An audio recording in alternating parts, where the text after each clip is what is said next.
Ooh, what's up, jobbers, and welcome to the latest edition of the Jobber Knocker podcast. As always, Nestlemania alongside for the ride is a man that loves favorite wrestler of all time. He loves him, Benjamin Shelton, JC. He's the standard gold, baby. You know what? It's my guy, Benjamin Shelton, absolute stud, the Doman Golder. Yeah, I'm gonna stop mixing up words because I'm gonna mess it up eventually. But yeah, my boy Shelty firing back at the old fucking Double H racist. So holla at your boy. I had to rep him tonight on the podcast, the gold standard, because we heard people. We heard people. It just sounds sounds weird when people like in the crowd are like singing along to it. It's great. Yeah. We heard people, bro. We heard people. That's all it is. I'm part of the syndicate, you know? Yeah. Hey, whatever works, I guess. Anyway, we've got a lot to talk about. We've got everything in the wrestling this week, as well as the fact that Backlash is Saturday. And Saturday. Not the collision. Anyway, and there's also a UFC pay-per-view you told me. So that was news to me. So you're going to be busy Beaver, and the Celtics as well. So 3:30 Saturday, game 3. Buckle up. It's going to be a rough one. Anyway, on that note, I think we should get, where do we go? And maybe in the shine, perhaps. Always in the shine, much like Cody Rhodes, but Cody Rhodes is on hiatus, a much deserved hiatus. And I thank you very much, Triple H, for not booking him like you would do Seth Rollins, who never fucking leaves my TV. So we're not talking about him yet. But Nestlemania. Until Shelton Benjamin called out the racist, I was going to wear my meat shirt because, by God, he's back, baby. Rusev Futria, Rusev Machka. And boy, did we have a meaty affair on Monday. We're just going to call it Meaty Monday from now on. Monday Night Meat, the Meat Factory, raw meat. That might get you sick, but you know what didn't get me sick is this match, because I love watching Otis with all the big boys. I feel like those are his most fun matches just because he's Otis. And Rusev looked like a fucking stud. And I love the stuff after the match with Tozawa trying to be tough and Rusev being like, no, then coming back and Machka in his ass, and then Machka all over fucking Otis again in front of Maxine, so hey, it's got to go in the shine. Meat match of the week. Boom. It's just another Meaty Monday. I mean, that's really what it is. Meaty Mondays. I don't wish it were Sunday. No, and of course because that's my Monday. Now I'm hungry. But anyway, I will say, watching that spin kick in slow-mo, could watch that all day. Otis has this weird thing about him where, like, I feel like his job's going to be safe for a while because he's just, when he's on television, he always maximizes his minutes. And you knew he had no chance, but the crowd loves him. And it's just like, I don't know, were they in Des Moines last night or something like that? They're on Nebraska. Nebraska. Des Moines was on Friday. They were in the UFC pay-per-view was also. Okay, so I'm just saying, like, both those crowds were very, very positive and like reacting the way that they should have. So I thought this was great. It did make me think where Rusev is going to go, because I assume he's going to have a random match against Tozawa next. They're probably just reintroducing him for a while, but it does make you wonder, what is his first feud? Like, what's the first stopgap for Rusev? Yeah, it is interesting. But I feel like right now it's just there. He's probably gonna do a bunch of stuff like this with some of like the lower card and just run through these people. Because I do think at some point they're gonna do a draft here. So I think they're just kind of doing whatever they want, and him and Aleister Black I think are just gonna kind of like do their thing, and they're gonna push them forward, so to speak, because they're two of the bigger returns. But yeah, long term, like again, I would love Rusev to be a world champion someday. That's not my expectation. I think he's a guy that's solidly in the mid card. He can dabble up in the main event, of course, because he's such a stud. But he's just another guy that you can do stuff with. And then if it's one of those things where the crowd gets hot for him, you push him a little extra. But if not, he's a reliable body that will get a response. Can put on good matches. Can entertain. So yeah, he's going to be on our TV. But yeah, it is interesting to see where they go for that first feud, because obviously, like, selfishly, like I want Braun versus every person who comes back. But Braun has this other thing going on, so that's probably not going to happen anytime soon. And they're both kind of heels at the moment. But yeah, no, it will be interesting to see once we get through his little bit of can crushing, so to speak, what his first big piece of meat is that he can bite into. Can crushing. If that's not a shirt on Jobberknocker, tpublic.com/Jobberknocker, TJ, can crusher. That's all it is. I love it. Anything else about Rusev, or would you like to move on to something more positive? Move on. I mentioned him there, but I did very much enjoy Aleister Black and The Miz to keep the theme going here. And I will say this. Aleister Black probably got to the back and gave Miz a hug because that sell in the black mass, mwah, boy, did he sell that move perfectly. Like if you want that move sold, The Miz did it perfectly. It was great. I love the stare down with Black and Mello because it just kind of it sets up an immediate match that people want to see. Like New Guard versus returning, like it just like it's instantly like Rusev like doing a little bit of the can crushing, but Aleister Black, it's like, oh, we're gonna let him get in the ring with one of the young studs immediately. I think that's pretty exciting. I immediately thought to myself, best of 7, because you never know, right? No, we don't want to do it too much. No, I just feel like Andrade was a thing, and now why not Aleister Black as well? So it's a thing. You never know. I just feel like Mello is with his new necklace can't lose, right? Like right away, you would hope, but maybe they'll do that. I have no idea. I'm sure there will be. I feel like this one could go for a little bit, so there might be some schmozzy, but yeah, no, it will be interesting because both guys seem you want to keep their momentum rolling. Fair enough. Speaking of rolling momentum, Nestlemania, I'm just gonna put these together because they're on 2 different shows. They involve 2 different Lucha brothers, and they both put on fucking bangers this week. Phoenix Santos, pew pew pew pew, super hot fire. Then we get to Raw, and I get Penta and JD, pew pew pew pew pew pew pew pew. We were blessed with some great matches this week. Look, I totally agree with this. It's interesting they keep mentioning each other though. Like there's connective tissue. I have to acknowledge it. Yeah. It's funny to me because it's like they're on separate shows for a reason, which makes total sense. I get that. But when they're together, that's going to be some magic. And I'm hoping it's on SmackDown because it seems like that's the real wrestling on tag team divisions right there. I have zero hope for anything tag team related on Raw, even though that's the show that could do it at. I don't know. SmackDown seems to be loaded in the tag division. Well, maybe I'm curious to see how that changes because they're going to be going to 2 hours at some point soon. Yeah. So I think the tag teams have been a big beneficiary on SmackDown on that extra hour. So Raw will once again be the longer show for however long they do that. But like I said, I expect the draft at some point. These guys could end up on the first show. But much like you, I'm thinking Lucha Bros versus Fraxium, Lucha Bros versus DIY, Lucha Bros versus New Day, Lucha Bros versus the Creed Brothers, Lucha Bros versus the Motor City Machine Guns, Lucha Bros versus the Prophets. Shall I go on? But I'm just like, there's a lot. But there's also a lot of like Penta singles matches and Phoenix singles matches. So again, I'm very okay with them being apart for a while. Yeah, I mean, we'll see what happens. I mean, I thought that one of them, if not both of them, would be coming up on maybe the mid-card championship. I mean, Phoenix just started, so that's not really fair for him. But Penta seems to be having such an upswing. I mean, we talk about all this stuff, but they went out of their way on Monday. I mean, Penta and JD was a lot of fun. I like that Finn got caught. It adds to the story with JD. I thought that was a nice little touch. Gable gets involved to continue the luchador thing, so there's just a lot of moving parts. And what I love about that is that there's so much going on in theory. If you even went back 2 years, 5 years, it would be a throwaway match. Yeah, we'd have a good time with it. But just those little ending pieces made it even an inch forward in what we're going on in next week and weeks next. So I really, really, really enjoy that aspect of like little things adding up over time. Like to me, that's special. Yeah, we'll talk more about it at the end of the show, but Penta is getting a title shot at Backlash against Dirty Dom. So we'll have those predictions at the end of the show. But Nestlemania, we talked about the matches. Now we got to talk about the promo segments we like this week. And I have 3 promo segments I like this week, but I'm curious, what was your favorite of this week? There were a couple that I really enjoyed. I mean, I have to kind of start off with just recent memory. That's why my brain works that way. I really enjoyed the Heyman promo and his logic, because we've known that his entire life he's been labeled a scumbag and a liar and a betrayer. And for him to kind of go off on Jey Uso, which I thought was a nice little touch, which gave a shot of adrenaline to Raw, which I feel like we can talk about what happened later in Raw, and that's fine. But I really just think that sometimes Raw and SmackDown feels like there's not a lot of stakes or anything exciting happening in the main event specifically a lot of these times. So this was nice. And I think Heyman did a great job talking about Punk putting him in a bad spot, asking for the favor.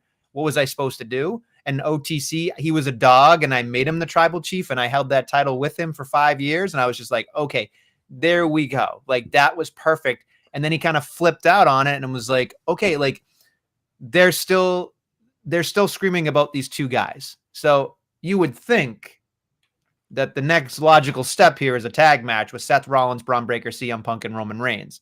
Probably at Money in the Bank, you would think. Yes, because that would keep those guys away from the briefcase potentially too. But yeah, no, that makes a lot of sense to me. But yeah, no, what I loved the most about this is it felt like a group therapy session where Heyman was just going off. At the end, Jay goes, "The hell does this have to do with me?" I thought that was like a nice touch. He did exactly what he had to do after Paul brought the segment up. Jay just had to deliver the one line and he nailed it. So yeah, this was the part of that stuff that I really enjoyed. The rest of it, we can probably talk about later because I don't know. So there's one other thing I want to say, and this goes for anybody that ever kind of doubts the importance of just wrestling in general. After the break, they have a backstage segment where they're like, "Oh, I can't believe he fell for it. I told you so." But then when Seth Rollins leaves, it's just Breaker and Heyman goes out of his way to talk about the importance of Seth Rollins, the importance of beating CM Punk, the importance of beating Roman Reigns in the main event of WrestleMania. We can hodgepodge back and forth. We can ping pong saying like night one is as important as night two. And I understand that. However, I think that Heyman did a fantastic job here showing the importance of beating two of the biggest names in wrestling right now and what it does for Rollins going forward. I think that made him feel more unbeatable. It made it feel like he had momentum. And I just thought that was a really important thing for somebody that we're fatigued by constantly. And we can talk about that at some point later, but it just feels like Heyman is doing. I was worried, I'll put it that way. I was worried when he switched from Roman Reigns to CM Punk to Rollins. It felt like we were going to get less than or just not the same thing, but he's still doing an incredible work. And I just think he deserves a lot of credit because he's really the glue that's holding this entire thing together. Oh yeah, without him, this would be the drizzling shits. But the only reason, the saving grace for me is because I took that promo a different way. Is because when I looked at this conversation he had with Braun Breaker, like, yes, Seth is the guy now. And Seth is the avenue to get what Heyman always wants, which is power. That is the world title. He had power with the bloodline because he was next to the top guy. So in his eyes, he can get Seth there now. But the real guy that Paul Heyman wants to connect his horse to is the fucking spear wagon stud and Braun Breaker. And to me, that's what I took away from this segment is like, he is grooming Braun to be that guy. Right now, Seth is going to be the placeholder of that guy because he can do it. And he's a perfect guy for Braun to learn from. But Paul is grooming Braun Breaker to be the guy. So that's the buy-in I can make with this is because I'm like, okay, if they continue to show this and develop this thing that this is really truly about Braun and Seth's just the catalyst right now, to get there, I can stop my Seth shaming a little bit, but I'm still gonna complain because he's overexposed as fuck. But I can I see the light at the end of the tunnel. Nestlemania. Sure, it's just a long tunnel. Yeah, so it's always is with Seth. Hope you like getting bent over. It's gonna be a while.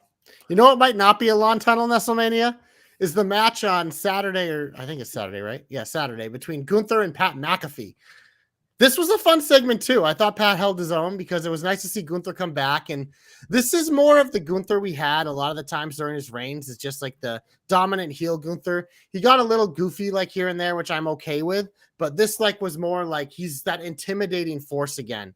And I think having him go, especially coming off a loss to a guy like Jey Uso, is you really need to reassert his dominance. And so what do? You take a guy like Pat McAfee, who's the ultimate like underdog guy and we'll root for, so we'll hate the other guy, but it's also a guy that he can beat up and look powerful against. And in this segment, like Pat did what he had to do to look and make us rah-rah behind him. But I thought Gunther came off as like, okay, this is the badass. He's back and I'm ready for it.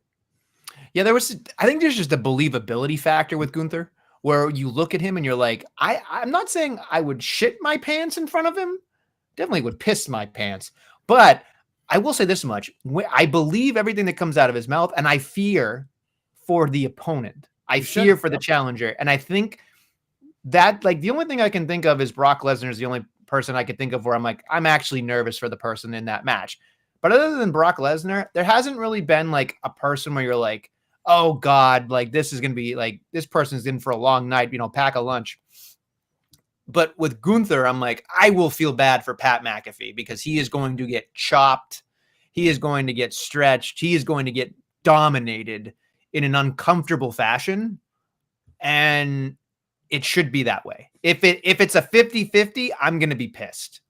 this should be like 90-10. It's probably going to be more like 70-30, but yeah, it's probably, I think it's going to be a Gunther show. It'll either be a squash or maybe it'll just be him dragging it, beating it out. And like I've hoped for, maybe we'll get someone returning randomly, that could like do something here. But yeah, no, I wouldn't expect a ton of offense from Pat in this match. But he did have a good promo. I will say that much. You can say what you want about him being tiresome on commentary, but I don't think that at all. I think he's a breath of fresh air. I mean, he does a great job connecting to the town that they're in. I thought that Nebraska thing was wonderful. And then he went into being, I just loved the idea of, I can believe Pat McAfee too, because he's dreaming. He's living his dream. He's doing it because he loves it. And we know he cares. Like, even the people who don't like him, you can't say this dude doesn't care. Like, he doesn't have to do this. This is something he wants to do. This dude does so much, and he's like made himself this thing. And like, he even says it every day. He's like, I'm the luckiest dude in the world because I don't deserve this. But it's just like, he's just doing this out of just love for it. And the reason why I will always defend him, even if like, yeah, sure. Can you be a little annoying? Whatever. But it's just like, you can't fake that enthusiasm that he has. Believe me, there's tons of people that try every day. But in like wrestling, like, it's supposed to be fun. And I think like Michael Cole said it best. It's like, Pat made me find my love for this again, just with his enthusiasm. He loves it. And as a fan, as someone watching it who watches it to be entertained, I want the people that are entertaining me to love it too, because it makes it even better. Right. I'm going to guess that your third segment is a particular 2 women from Ireland. Yes, Nestlemania, it's time to take out the garbage. Look it, man. And I think our boy Ray said this in the chat, and I'm glad he did, because it's something I wanted to bring out. Because we are very critical every WrestleMania season of these women's feuds and how poorly they do. But then we get something like this with Becky and Lyra, and I'm like, God damn, this is good stuff. It's like, it's a story that makes sense. They're not doing it too much. They're taking someone like Becky, who annoys us both a lot, but it's like, it works for this feud because it is forcing Lyra to come out of her shell and evolve and give us that badass that we've been waiting for with her, because we know it's in there. She checks every other box. It was just like, how do we take her to that next level? Get that edge, get that more like, that badassness, that little extra character. We're getting it in 2 weeks with this thing with Becky Lynch. We've gotten it. And I thought once again this week, I enjoyed this segment a lot because they've made it feel like real. Mm-hmm. Like it feels real, even though I know behind the scenes, like, it's still, I'm sure Lyra still fucking worships the ground she walks on, but it's like, they've made me believe in this. And I'm enjoying it because Becky as a heel, I think, is better with this type of character. And Lyra isn't just being that, oh, golly gosh, I'm a baby face. I've been on the main roster for a year. I'm so great. It's like, now she has to have an edge in this feud because it means more. It's not just about the title. It just means more here. And I feel it with their performances on screen. And it's just like, you know what? This is something where it's like, this is a good feud. Next year, when they are developing those women WrestleMania feuds, this is the tape to look at and study and be like, because this feels like very important. And let's think, this isn't even for the top women's title. This is for one of the new mid-card titles. And I'm looking at this, I'm like, this is one of the better like women's feuds they've had in terms of story in a while. And it's only been a couple weeks, but it's like, it already feels better than ones they'd work on. Like Charlotte and Tiffy, if you want to learn how you be better next time, just watch this, because there are plenty of parallels here. But this one's just working. I thought even like the bullshit with Becky going rah, rah, rah before, I was fine with it because it was setting up Lyra to come out and get that crowd behind her. So once again, I thought they had another home run this week. It really was funny to me because when she started talking about garbage, I was like, where the fuck is this going? And then she said the recycling bit, and I'm like, what? Like, it made no sense. And then I'm like, Lyra called her after, she's like, you called me recycling?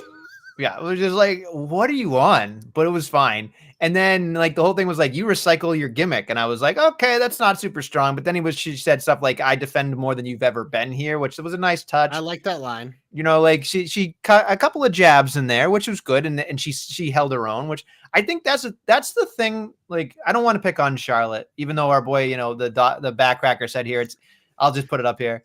It's nice when a top female star actually elevates an up and coming wrestler instead of, let's say shoveling them. So I agree with what Doc says here. But the other thing is like Charlotte, when you're a heel, you're not supposed to make the fucking exclamation point. Like, you're not supposed to be the one with, everybody looking at you like, oh, you're great. you're supposed to have egg on your face. You're supposed to be kind of pissed off that the person got the best of you. Like, that's the whole selling point of it. And it felt like this was necessary for Tiffy, and we didn't get it until it was too late. You know what I mean? And they did it in an awkward way the week after they had one of the worst segments in the history of wrestling. Right. And I mean, as I was watching this, it was like, okay, like Becky was like, what do you want me to do? I beat everybody. And I was like, okay, cool. Like, maybe this woman, you know, thinks she's going to win again. And then Lyra has her number. Like, that would be interesting to me. I just think that the brawl was excellent. The whole segment was excellent. So I just felt like, wow, like, as much as we like to like have problems with Becky, and that's fine, but like, she did a great job here bringing somebody up with her, which is a very rare quality to have when we see this over and over and over again, where somebody's just doing something for themselves. And as much as we like to shit on certain aspects of her game, this is the human being being like, you have to say this in order to look good. Like, that's important. Like, she gave Lyra a lot of rope, and it worked. And I think that's really important going forward to make people on the same level. And I think that's what a lot of people are missing.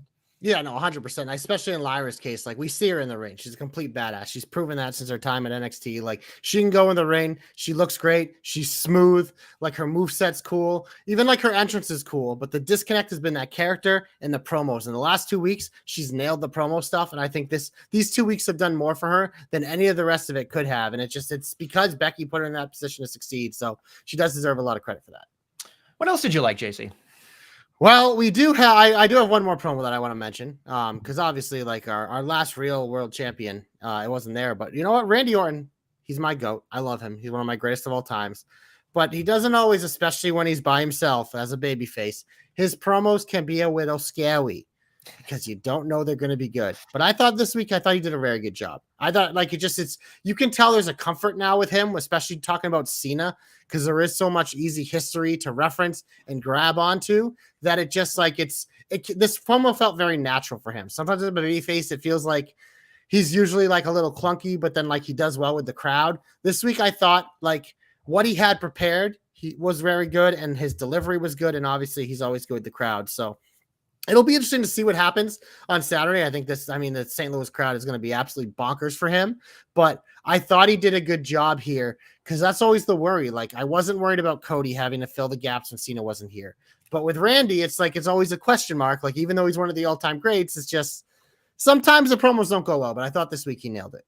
And he hugged a kid. He did hug a kid. I mean, after last week saying John Cena being a dad helps him be a better person, I was just like, you know, who thought Randy Orton was going to hug a kid?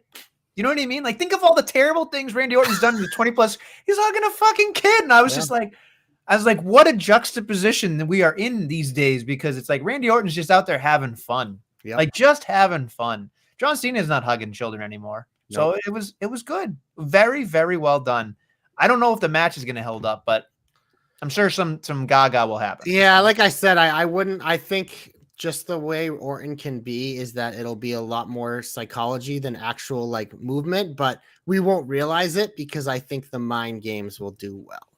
If that makes sense. Somebody said they were going to make a callback to one of their old matches where if I think Orton slapped the referee to win the title or win it back or something like that, like Cena would just smack the referee in the face for DQ, which I was like, that'd be pretty funny, but I don't know if they're going to do that. But tough to do that in Orton's hometown in the last match of the card. Like, so, but yeah, no, I wouldn't be surprised if maybe he tried it and the ref doesn't do it like that. That's actually a pretty good callback. Oh, that's something that I think we should all look out for on Saturday, because that could be something cool to just do as a spot. Yes, of course. Yeah. A spot. Fine. Anything else that's positive for you? Well, there's one other thing I kind of like this week, and they're your boys, and you haven't brought it up, so I'm kind of surprised. You talking about Yes Boys? Yeah, they got to handle Fraxium's debut.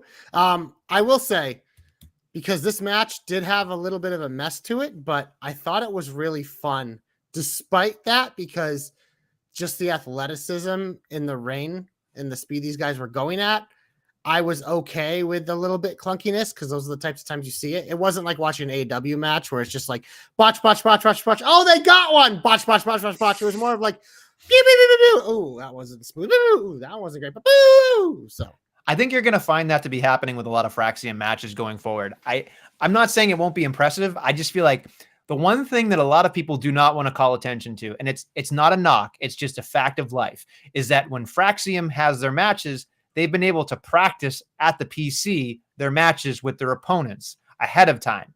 You don't get that amount of time when you're doing it on Raw and SmackDown. So these people need to get kind of acclimated to Fraxium, and they're going to be fine. They're going to be great. You're right. They go at an insane speed. Like, and I think like there's no one who wrestles at their pace, which is why that's going to happen. And I think that's the issue is like, I actually wrote in here, this was a great match until it fell apart with the injury with the blood. And I don't know if he broke his nose or hit his mouth or whatever.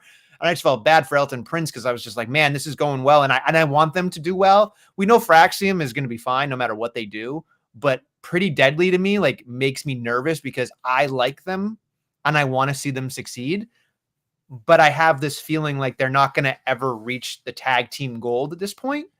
And that sucks for me because I feel like, to me, in terms of characters, they have three-dimensional kind of feeling around their character. A lot of other tag teams are just like, we're happy to be here, you know, machine guns and fucking, we're the Street Profits, we're bad guys, but we're not bad guys. DIY, we're kind of fucking maybe bad guys, but I don't really believe them yet. Like, they're just, but with Pretty Deadly, I just feel like there's a character development there that I'm like, there's something there that I enjoy. So I don't know. Yeah, and they were baby faces too, and it's like they were just becoming baby faces off the DIY stuff, and then now they're back to doing this with Fraxium. I just felt like it just didn't feel like there was a cohesive feeling through the entire thing. I did enjoy their promo, but I was just like, weren't they baby faces? Why are they heels now? I don't understand this. They've been one of those tag teams. They've been kind of flipping back and forth just because they all fight each other. So like when they fight like a different heel team, it's like we've even said with Los Garza, like they worked as babies in some of their matches with some of these teams too. So I think it's just like that's going to be the nature of the tag team division because it's not like the world title where all these matches are paying off on pay-per-view. It's like the tag team titles are clearly being treated as a TV title, which I'm fine with.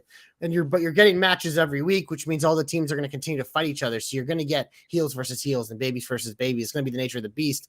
And I think with a team like Pretty Deadly is they're the most malleable character-wise, where they can get the crowd behind them or they get the crowd against them very easily just because of the way they are. That I think you're just going to continue to see that. And I'm okay with it just for this type of thing because it's just like I think it's important that the tag team division gets time every week. Mm-hmm. And unfortunately for them, like they're not going to be on a lot of pay-per-views. We saw that at WrestleMania, but they're going to be a staple of television every week that we're probably going to put in the shine because we're going to get great matches. Fair enough. I don't think the nose was reset there, Joe, because it did look like there was some type of broke. I felt bad because like I said, Elton Prince got hurt, and I think Kit Wilson. Kit Wilson. Yeah, he had to kind of take over, which I don't think was the plan, which is why it kind of ended pretty quickly after that. I think it felt like it was wrapped up because they just wanted to get out of there because it could have got worse. Yeah, but I hope he uses the nose as part of their gimmick because, I mean, he's pretty. It's perfect. Exactly. It fits perfectly, whether it's like a mask or a thing or whatever. Or he's like, I gotta wear a paper bag over my head until it's better. So, you know, there's so many things they can do with it, and I hope they do it. Sometimes you just take that little inch and make a mile out of it. So yeah, I get it. Anything else that you enjoyed there, JC? I got nothing else to you. Let's make sure I go through all this stuff. We talked about most of this stuff. Hold on. Make sure. Sorry, this is great fucking radio. Yeah, get him off my TV. It's fine. You're gonna shake your head again, but it's like it's just right there, and they keep giving it to me every week. I mean, I felt uncomfortable. I don't normally get uncomfortable when I'm watching wrestling. I've seen a lot. On Friday on SmackDown, they have this in-ring promo with LA Knight and Damian Priest. And I kept thinking to myself, I get what they're trying to do. A+ effort.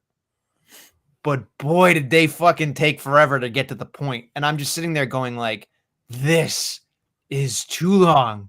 And they're forgetting what they're supposed to be doing.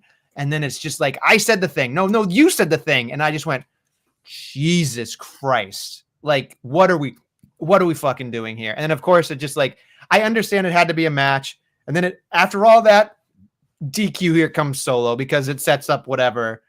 And then Jacob just kills everybody, which fine, but I'm just not loving this right now. I don't know what, it has nothing to do with LA Knight. It just feels like it's weird because then it definitely has a little something to do with LA Knight because no matter what he's involved in, even if it's good, It's okay. You're an LA Knight. Solo isn't doing much for me right now. He's not supposed like right now. He's not doing much at all. He's just kind of like it's like has this will they won't they with Jacob Fatu. So it's weird. But I will say the biggest winner of this Fatal 4-Way is Drew McIntyre because he doesn't have to be part of these segments. He'll literally just going to show up in St. Louis and not take a pin and then be out of Dodge. That's the other thing too. Is like he just to me doesn't fit based on the idea of like, oh, we're just going to add him into the match. Okay, great. Yeah, it's either this or he doesn't have anything to do. So they don't have anything for him to do. It's just they do. He's still feuding with Priest, but this way he can also like do stuff with Jacob Fatu, which will be very entertaining in the ring. Fatal 4-Ways are just tough. Like not always are going to be great. You know? Yeah, but they can also be a lot of fun because it'll just be a car crash. And this match screams car crash because look at LA Knight, like he is what he is, but if he's a fourth guy and can do spots, when you got the meat of Fatu and then just like Priest and McIntyre, who no matter what, no matter how we felt about them, whether it's times when we like them or hate them, one thing we never say is that they let us down in the ring. Mm-hmm. Those two guys have been two of the most consistent in-ring performers of the last year, 2 years for the WWE. That's why they were at the top of the card. So I ain't worried about the match at all. But yeah, this segment wasn't my favorite segment either. Also, there was a women's main event on SmackDown. I was happy that they main evented, but then I was just like, whatevs. Like, it just didn't feel special to me.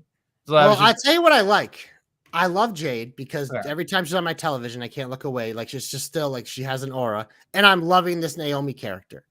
I just like right now, Tiffy, it's a mess. And then Nia Tiffy, it's like, yeah, cool. Nia's back. But it's like, I've seen so much of Nia Tiffy. Mm-hmm. It's just like, But yeah, I'm all for more Naomi and more Jade because I'm digging what both of them are doing right now. The other two, they got to figure something out because, Mm-hmm. We also didn't mention two things that I thought were really good, but it's the heat now, so it's fine. But we didn't talk about the matchup at the end of Raw here. So I am curious your thoughts on this because you did say something about Seth Rollins in general and later about Jey Uso and. I mean, I was okay with how this played out. I thought it was a pretty entertaining in-ring match for sure, but we all knew it was going to end in DQ and schmaz. So it's one of those things where all the time you say it's like I just don't care about it because it's on TV and I know it's not going to matter. And to me, that's what it was. It was a device to kind of like set this up, but it was like we know Punk's probably going to come back and we're going to have this, and it'll probably be Punk and Sammy versus these two, and in the short term or whatever, and then because Jay has to go face Logan Paul, so it's just like. Whatever, and I think Logan Paul attacked him, but I think it was like during a break. So like, no, it was after the show. After the show, yeah, that's right. It was an exclusive. So it's just like, well, that match again isn't even getting the treatment. So that was part of it too. It's just like I would have liked. I don't know. I thought it was weird to have this play out this week when it's like you're like a little over a week away from a pay-per-view match between Jay and Logan, which I'm assuming is going to be at. Like the second to last match on that card. So I don't know. I don't know. It ended predictably. So to me, it's like you always say, it was just kind of like, yeah, whatever. It was a great match, but it's like nothing really happened. It's not even on the Backlash card officially. So when are they fighting? We don't know. I assume they'll be added, but it just seems weird because they you know what? No, maybe they. So I think they have a Saturday night main event at the end of the month. Maybe that'll main event that. Okay. Maybe that's why. Okay, I take back a little of that. If they have a few more weeks to do Jay and Logan, then I forgive them a little bit here. I was under the assumption it was on Backlash, but you are correct. It is not on Backlash as of now. So, but yeah, I think they have a Saturday night event on like the 24th or the 31st. So maybe it main events that. I think the biggest travesty for me was I was watching this matchup, and this does go to Rollins too. Like Rollins did a great job, but this was Jey Uso's best singles match I've ever seen in his life, and it's a DQ. I think it was honestly because I think it was the second Gunther match I really liked. No, I think if you go back and I'm thinking right here though. This one was like as I was watching it, I just thought you watched this is a Nestle test. This no one else is going to do this, but go back and watch a really good match you like on mute, and then watch the crowd and see if you get any feeling from it because that's what I did. I watched it on mute and I still was like, holy shit, this is fucking great. And then it was a DQ because I knew it was going to happen. I was like, they're not going to do a title change, and they're definitely not going to have Seth Rollins lose right away. And of course, Sami Zayn comes out, and I'm like, okay. And then they kept going, and I was like, that was fucking cool. And then CM Punk comes out like a fucking old man with a steel chair and whatever. And it's like, okay, here comes fucking old Beavis with his fucking haircut. Where's Butthead? Like it's fine, but like in some way, it makes sense. But in another way, it's like, why are we fucking Jey Uso like this? Like, can't we just do it? Like, can't we just make him the focal point of the show? Like, going you can't because they've done it with Paul Heyman and Seth Rollins are the focal point of the show. It sucks. Like, and I understand it, but like, let's do some reshuffling here, because here's my logic, at least for me, and someone can talk me off a ledge, and that's fine. I would think inevitably that Seth Rollins is the person that dethrones Jey Uso. That seems logical. Makes logical, right? But why wouldn't you go out of your way to build up Jey Uso just because then when Seth Rollins beats him, it means more? I just feel like if you're not making him a focal point, you're kind of like, I don't know. I just feel like they don't trust him 100%. It's like, we've got CM Punk and Roman Reigns and all this stuff with Rollins and Breaker. That's what the hot thing is. But Jey Uso's been the hot thing for like 6 months. So I feel like the dude finally got it. And now we're just like, let's give him the fucking segment, but not really. Well, I will say this in their defense. It is very hard to build a show around a babyface. I think it's a lot easier to do it around heels, especially with something like this. Because like, even though like, yeah, Cody has been the star of the show for the year but it just like, it was also like the bloodline was still a big story on it. And now a lot of that was feuding with Cody, but like, it was kind of a similar thing where Solo was doing his own thing. He brought in the Tongas, he brought in Jacob. And that really was the majority of the time spent on SmackDown. And obviously Cody was there doing his things, but it's like he had a feud with like AJ Styles or like someone else. But it just, to me, it was like I was looking for more of Jay Logan this week, and this just felt like this didn't need to happen this week. Like this was something that made sense to happen, and I don't mind them teasing it, but it just like it felt like, I don't know. And my biggest problem I guess I have with it is like this was literally, they used it as the device to bring CM Punk back. They could have really done that with anyone. So that's kind of where it is. But again, the connective tissue with Sammy and Jay makes sense. So I think they kind of pigeonholed themselves in a way. But I don't know. To me, it just like it didn't feel that special to me. Even though, yes, like it's most matches on Raw for the past year have been great in ring. But the reason why I rate those other ones better is because it felt like they mattered. This one just felt like it was a standard main event where it's like it's going to end in a DQ and it's a device to set up a return. So it is what it is. Well, they always used to say that TV is the advertisement for the pay-per-view or the PLE. So they're not going to give everything away on free TV, which I understand. But it's almost like they care about giving mid-card titles, tag titles or whatever, or even like the women's championship they'll give away. But they won't give away world title matches with a definitive ending. I mean, I think this was the first time it was defended on Raw, they said, in a while. So. 7 months. Yeah, which it makes sense. It's like one of those things. It's like I don't want the world titles defended on TV unless it was like the Netflix debut, right? Like you know what I mean. So it's just like I just say the same thing about Cody's, and for the most part with the women's titles, I prefer they play out the same way, but they don't always. But they usually always main event the show when they do. But I like having like that's why your mid card titles exist. That's why your tag titles exist. So you can have important matches that you can put on these shows. So like I said, like I had no problem with this type of thing happening. I just thought this wasn't the right timing for it. But who knows? We'll have to see what they have for the next few weeks. I think that's pretty much it for me. Do you have anything that's got a hair across your ass? Not really. Obviously, I'm like most people, not happy that people got released, but we're gonna do that in the hope and talk about moving forward with them and not just like dwell in the negative and try to spin it positive of what can be next for these individuals. That's true. Very true. Shall we get hopeful, Joshua? Glorious. You're my only hope. I do not have a list of the releases. I'm not prepared with that. So give me 1 second here. Well, we can start with the big ones because obviously, like, look, I say this every year, and it's a business, and it sucks, and we never want to see it happen. But especially the way with NXT now is, and now that there's like layers of NXT, this stuff's going to happen probably a couple times a year where people are just, there's going to be a little bit of a cleaning. And for the most part, the people on these lists were people that haven't been used as much or people that were just kind of like, they reached a certain point in the card and they probably weren't going higher. With the exception being Braun, there might have been a little something extra there because he's a guy they recently brought back and there's an easy device to use him. And then the NXT people that were released were, again, it's those individuals where it's like, there are people who are in NXT for a few years and it's like, okay, now it's time to bring them up. If we're not going to bring them up, then you got to let them go. And I think with the NXT releases, like we saw it, like Eddie Thorpe, it's just a weird one for me to start with, but it's just like my point with a guy like him is like, they've experimented with him in the main event scene the last 6 months. None of us really cared that much, unfortunately. And so it probably was like, this isn't a guy we see as a main roster guy. So unfortunately, they let them go. Cora Jade has been injured a lot. She's missed a ton of development time.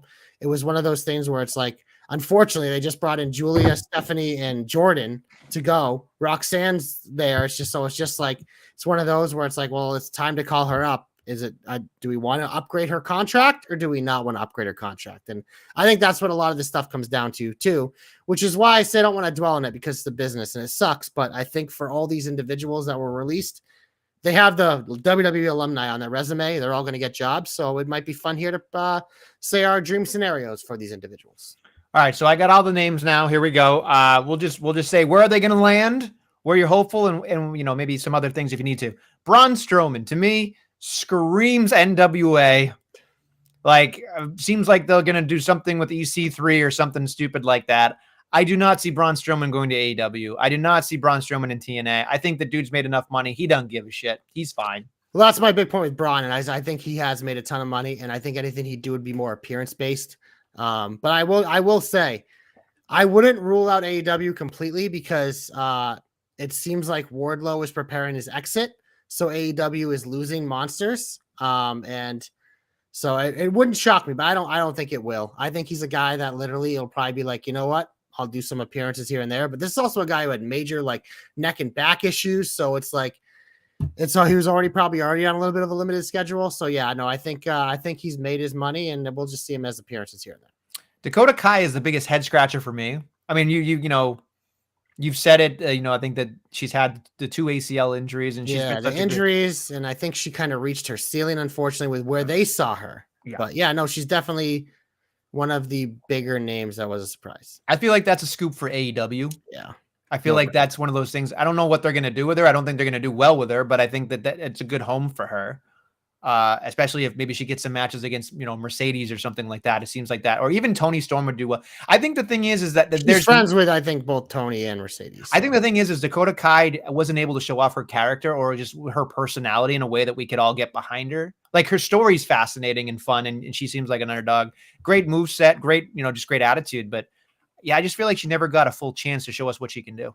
And I think that's why I think for her, I'm excited because I think in a place like AEW, I think she could really succeed there. We've seen it because like a lot of the women in AEW, besides like Mercedes, are women that I would compare to Dakota Kai, where is in WWE. It's kind of like this is Toni Storm. Like they never fully unlocked her potential. And we're seeing what she did there. She's like the AEW woman's GOAT so far, just like with how she's been there. And I think Dakota is capable of like being in the ring with those types of individuals. And the AEW does actually feature their women's mid card a lot. So I think she's someone that can really succeed there. And the crowd, we all love her. So I think that it's one of those things. Like it's a no brainer for Tony to open up the checkbook for her.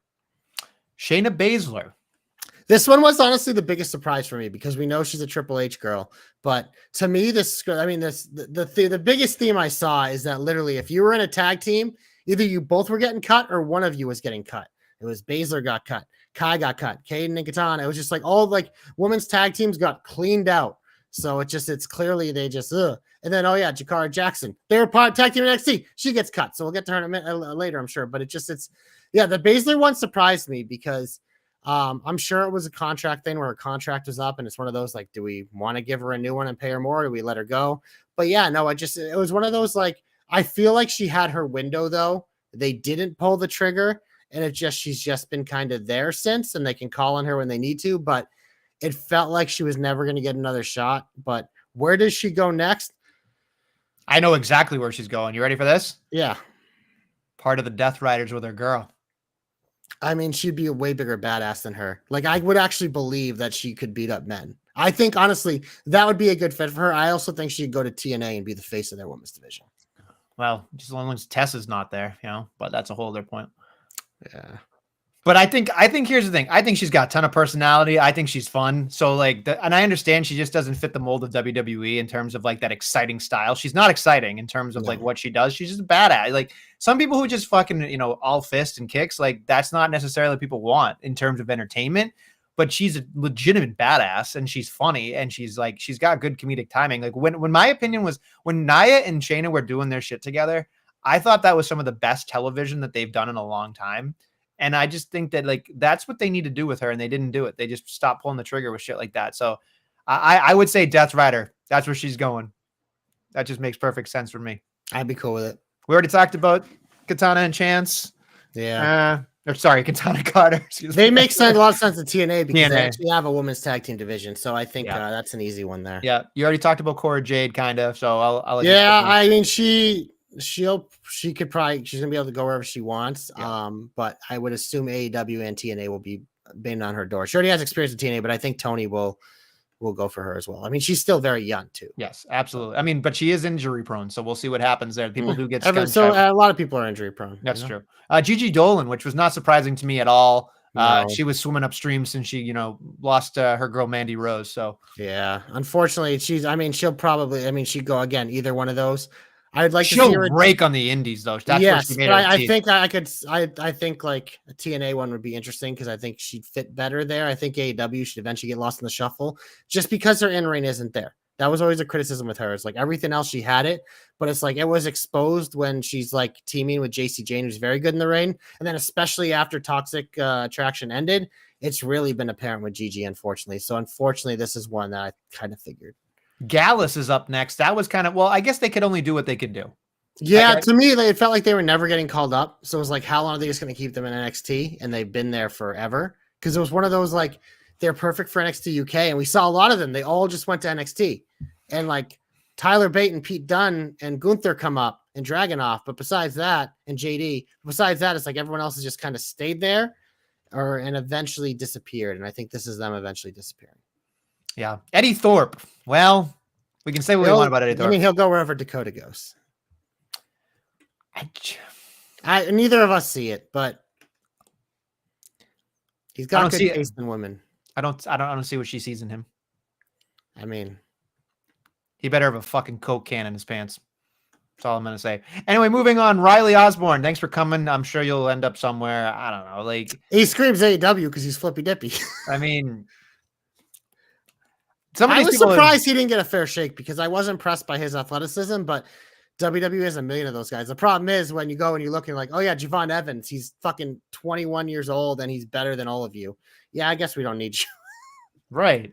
Yeah. It's a fucking factory. Yeah, but exactly. He screams like if he could be like an AEW signing.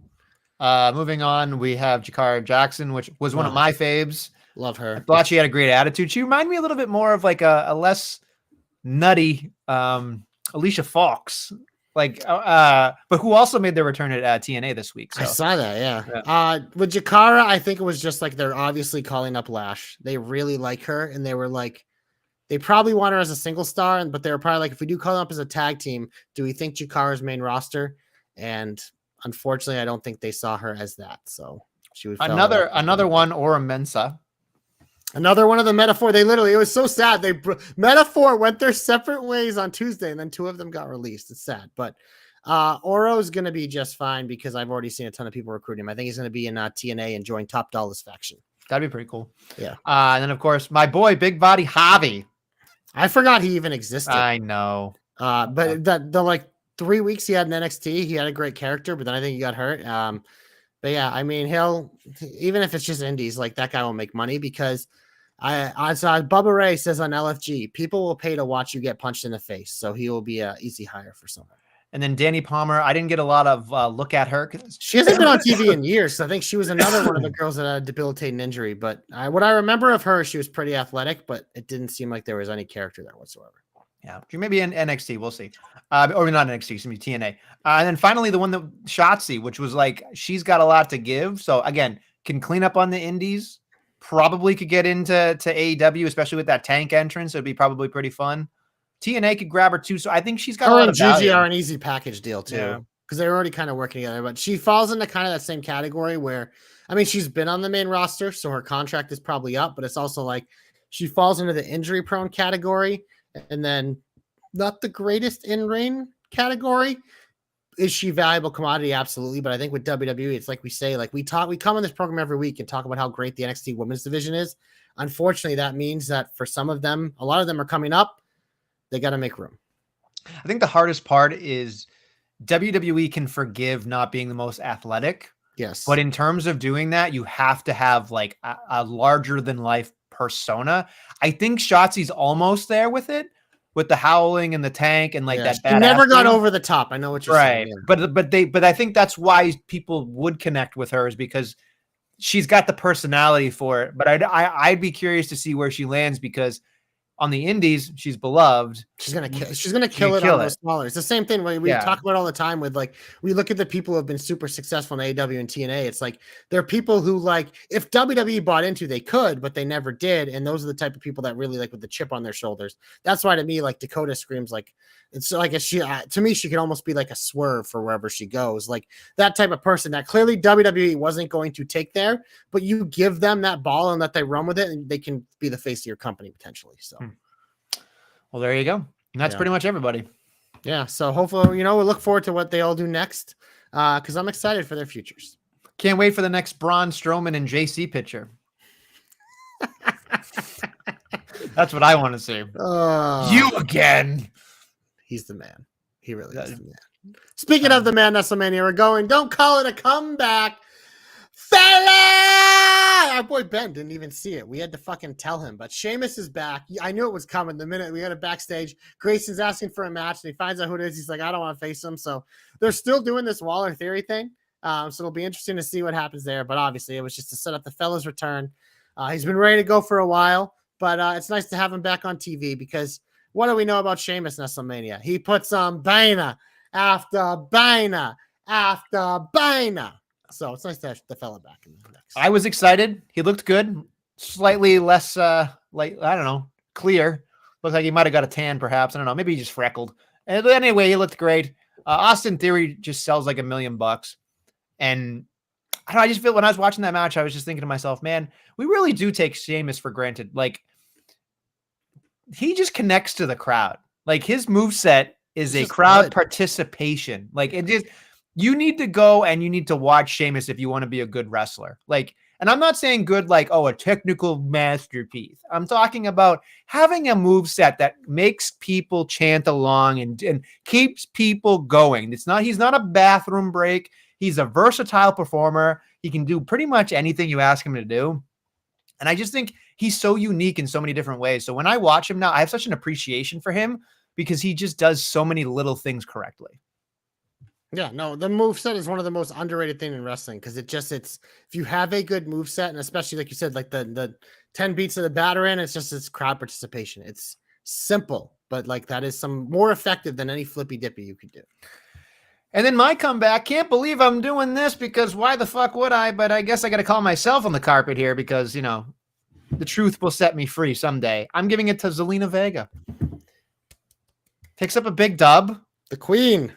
And the one thing I will say about this is, we can say pop don't lie. I think crowd don't lie, because during the match, the crowd was in on it. The crowd wanted her to win. The crowd wanted her to succeed. So I was like, okay. The crowd likes her. Now, this could be a 1 week scenario. I hope not. But I really hope for her that this happens, because she needs something. And if she's connecting with the crowd, it's working. So who am I to call her a can? Right? She's a champ now. So there you go. She's getting my comeback. Hopefully people will give me a little bit more street cred after, my 180 here. For at least Absolutely not. Absolutely not Nestlemania, but I tell you what we will do. We will go to the big finish, because this week on SmackDown, we have a number 1 contenders match for the Women's Championship. Nia Jax takes on Jade Cargill. Who you got? It's going to end in a double DQ. No, I think Nia's going to win, because I think Naomi's going to cost Jade again. I know. Tiffy Nia at Saturday Night Main Event, and I'm going to fast forward it. Cena returns. Nice of him to show up for work. And then the Nestle main event, we have LA Knight, and Damian Priest taking on Jacob Fatu and Solo in the go home. Why? Why? Yeah, fucking why? Yeah. I'm sorry. Like, I know LA Knight is completely over. Like, there's no doubt about that in my mind. But just like that match alone, come on. Well, I can tell you what's going to happen in this match. Drew's going to return, beat up everyone, stand tall before the pay-per-view on Saturday. Easy booking. Done. On Raw, we also have a tag team match for the women's variety. Io and a returning Rhea Ripley take on Roxanne and Julia. That is the only thing I've seen advertised for Raw, but we will probably get more Nestlemania as we head to Backlash, because it is time for predictions. We have 5 matches in Nestlemania, and we're going to get right into it because I have to pee. Singles match for the WWE Intercontinental Championship. Dominic Mysterio defends against Penta. I'll pick Dom to retain because I'm expecting Gaga. Would you like me to stall for a while so you can go pee? No. I can. Okay. No, we're so close. Okay, Dom. I'm going to pick Dom as well because, like I said, he just got the goddamn thing. So there you go. I like it. Next up, fatal 4-way match for the WWE United States Championship, as we just mentioned. Jacob Fatu defends against Nestle's boy, LA Knight. Yeah. Damian Priest, Arrow, and Drew McIntyre. Sword. I'm going to pick Fatu to retain. Fatu just won the damn thing. He's a fucking monumental monster. Let's fucking let this guy do his goddamn thing. So yeah, Fatu. I like it. Next up, do you have the balls, Nestlemania? Singles match, Pat McAfee versus Gunther. Who you got? I'm picking Gunther. Do you have the balls, considering it was your hope, though, Joshua? He can win by DQ. Sure, that's fine. But here's the thing. If someone returns, they're more likely to attack Gunther. But, man, I have a feeling they might fuck with Gunther a little bit. It's a very Vince thing to do, but there's still some people that kind of book like Vince under Triple H, and if he lets them do it, I'll pick Gunther. Boo, you've got no huevos. If Pat fucking wins this match, I'm going to kick myself in the face.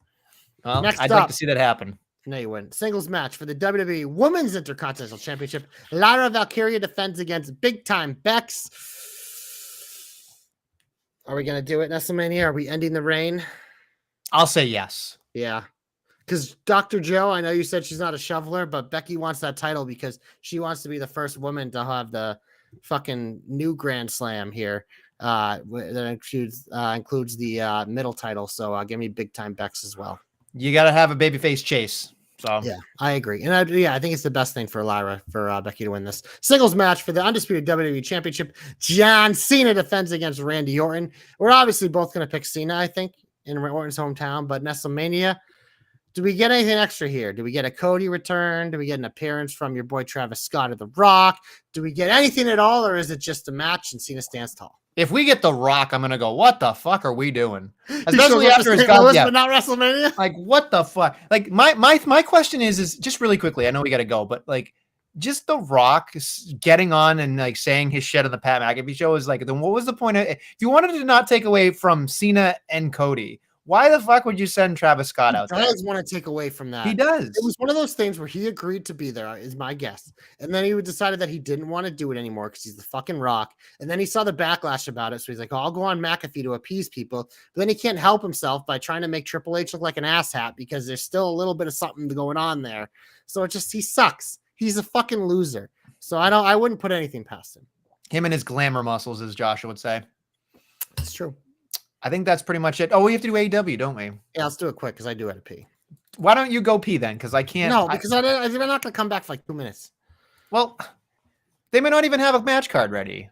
I'm enjoying MJF and the Hurt Business, and I'm looking forward to how it plays out. Everything else on the show pretty much sucks. We've got a sit down with Jamie Hayter in the house. Yeah, Mercedes will run in on that. That'll be something. We've got, oh, for fuck's sake. All right, we've got a fucking trio. Trios match with Ricochet and the Young Cucks against, oh boy, Speedball Mike Bailey, Mark Briscoe, and Swerve, because that's a real thing. That'll be a 32X. We got Samoa Joe versus Claudio, which 32X. Whatever. Let's see. I think that's all they've got right this second. I'm sure there's more I could find if I want to keep scrolling, but that seems like enough for me. God damn it.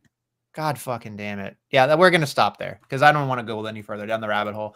I'm just not interested. And like I told you, Hurt Business got to be fucking MJF versus Big Bob at the pay-per-view. If MJF wins the match, he's going to be part of the Hurt Business or Hurt Syndicate. So I think that's where they're headed, and he wins by some chicanery, and that's it. Yeah, that's all I care about too, because everything else on the show right now is shit. I will say Mercedes and Hayter is going to be awesome. And I haven't minded that build, but it's just like, it's fucking tournament. AEW is always tournaments. So can only get so excited for these fucking tournaments. Tournaments are terrible. Anyway, on that note, thank you for listening to the Jobber Knocker podcast and watching the Jobber Knocker podcast. We'll be back next week with some more Jobber Knockery. And Benjamin Shelton. See you next week.